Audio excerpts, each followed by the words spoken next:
Là, tu vas essayer de me vendre des plantes en plastique. C'est pas en plastique. On est rendu tellement plus loin que les plantes en plastique. Philippe, il faut que tu parles à Alain. Ben oui, définitivement. À la base, les plantes synthétiques, maintenant, sont plus construites en plastique uniquement. Évidemment, on va parler de matériaux comme la soie, le polyuréthane, le polyéthylène. Donc, il y a plusieurs types de procédés qui vont faire en sorte qu'on va se rendre dans des plantes beaucoup plus réalistes, beaucoup plus près du naturel, justement, C'est ça. en limitant l'entretien. Bon, c'est sûr qu'une vraie plante à la base, le naturel, c'est sûr que c'est ça qui est le mieux, mais c'est l'entretien. Je comprends, mais il doit y avoir des limites. Maintenant, si je veux un séquoia, moi, je veux dire, il en fait-tu en polyuréthane imitation de plastique? Oui. Il s'en fait. Tout est possible. Ah Il y oui, a du tout? bambou qui est possible. Il y a des palmiers synthétiques qui sont possibles aussi. Tout s'en vient comme ça. Bon, puis question aussi banale. Mettons, moi, si j'avais l'habitude de parler à mes plantes, une plante en plastique, de quoi tu lui parles? Je veux dire... Pas en plastique. Non, je sais, en polyuréthane. De quoi il prépare l'écoute, ça peut lui faire plaisir. Dis-lui de quoi il peut parler à ses plantes. Non, honnêtement, je suis pas du genre à parler de mes plantes. Non, sérieusement, ce que je vais dire, en fait, c'est que... Et c'est comme le gazon, tiens, qu'on avait l'autre fois pour Gazon l'émission. synthétique, Oui, ouais. pour le Super Bowl. C'était à s'y méprendre. Et puis, quand on tombe dans l'exotique, en quelque part, je veux dire, on n'est quand même pas nécessairement familier non plus avec ces plantes-là. Alors, c'est facile d'avoir, comme je dis, un trompe-l'œil. Oui, parce que quand on regarde ça ici, là, on a vraiment l'impression que ce sont des vraies Non, mais plantes. c'est certain. Oui. À la base, c'est inspiré vraiment de chacun des modèles, comme on voit dans le fond. Là, ça, c'est un ficus qui est Celui qu'on voit ici présentement avec les fleurs non, blanches. celle complètement dans le fond. Bon. OK. Mais c'est ça, c'est des plantes qui sont inspirées directement de plantes naturelles. Donc, c'est vraiment complètement copié. Ça revient vraiment, là, c'est le rendement.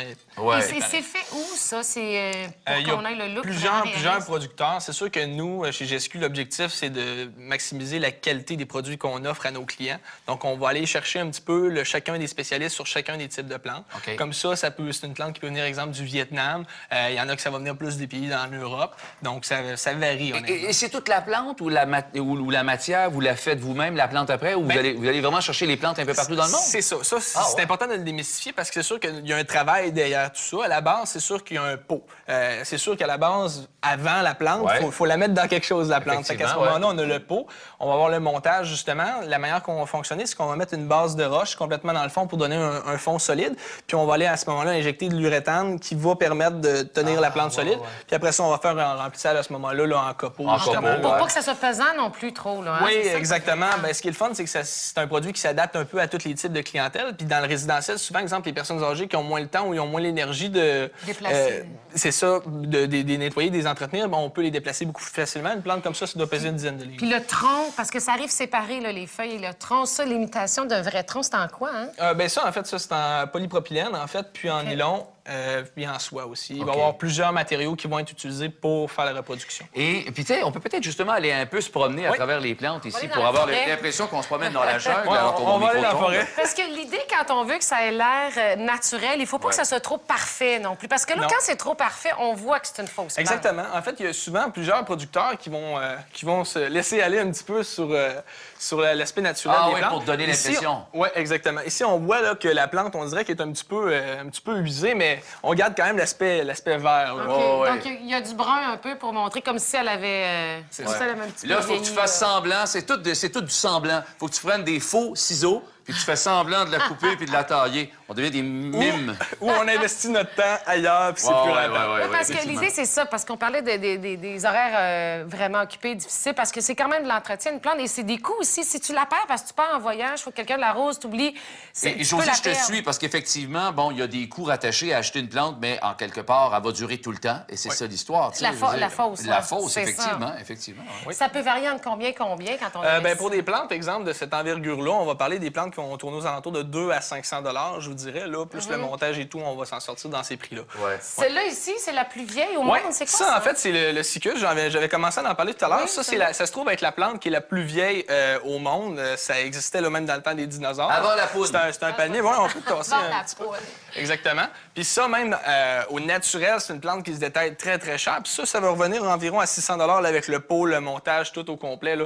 Fait que c'est vraiment une très, très belle plante. Puis ça peut même être dans un salon. Ça fait très, Oui, c'est ça, parce que là, on parle de résidentiel, mais le commercial aussi, là, les commerces qui veulent... Aussi, les entreprises, les bureaux, là, tu sais, ils sont... Les cabinets d'avocats, entre autres, c'est souvent nos gros clients, justement, parce qu'ils veulent pas avoir à passer du temps à l'entretien et tout. Là. Un avocat à 400 pièces de Exactement, il n'y a pas le Je temps. pense pas qu'il va... Mais le gouvernement qui paye un prix de fou pour l'entretien de ses plantes, ça avait déjà sorti, ça, dans les médias. Éventuellement, c'est là qu'on veut s'implanter. C'est sûr qu'on va couper des jobs d'entretien de plantes, là. On vient de dire ça comme ça. Mais en quelque part, c'est quand même plus rentable.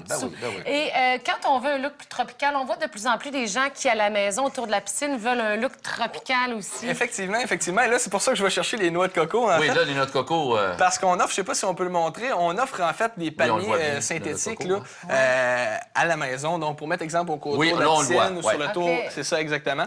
Fait qu'on voit justement qu'on peut mettre des noix de coco. Puis ce qui est le fun avec ces plantes-là, c'est que c'est très facile d'entretien aussi parce qu'en fait, il n'y en a pas d'entretien. Ce qu'on se trouve à faire, c'est juste de l'enrober durant l'hiver parce qu'on a quand même des hivers assez vigoureux.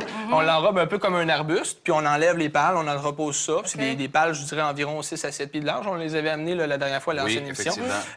Puis c'est ça, puis ça reste là, puis après ça, on le refixe. Puis on met ça sur une base de béton avec des pieux, là, justement, de fondation. Fait que c'est très solide, puis c'est là 15, 20 ans.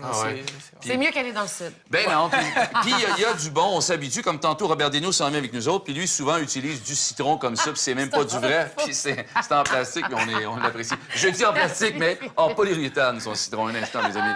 Hey, merci beaucoup d'être venu nous voir. Je déconne nécessairement, c'est vraiment très beau. Oui, c'est ma mise en prix. Tu vas pouvoir aller les voir au Salon Expo Habitat. On parle de la maison. Demain, la maison du Sofa Déco. On les reçoit demain. Les plantes vont être là. Exactement, c'est ça. On va tout exposer chacune des plantes. Ça va être facile, justement, de venir nous rencontrer. Au Salon de l'habitation? Salon Expo Habitat du 22 au 26 février, exactement. Oui, c'est une vraie maison, justement. Elle va avoir besoin d'entretien. Merci beaucoup. Merci, Philippe.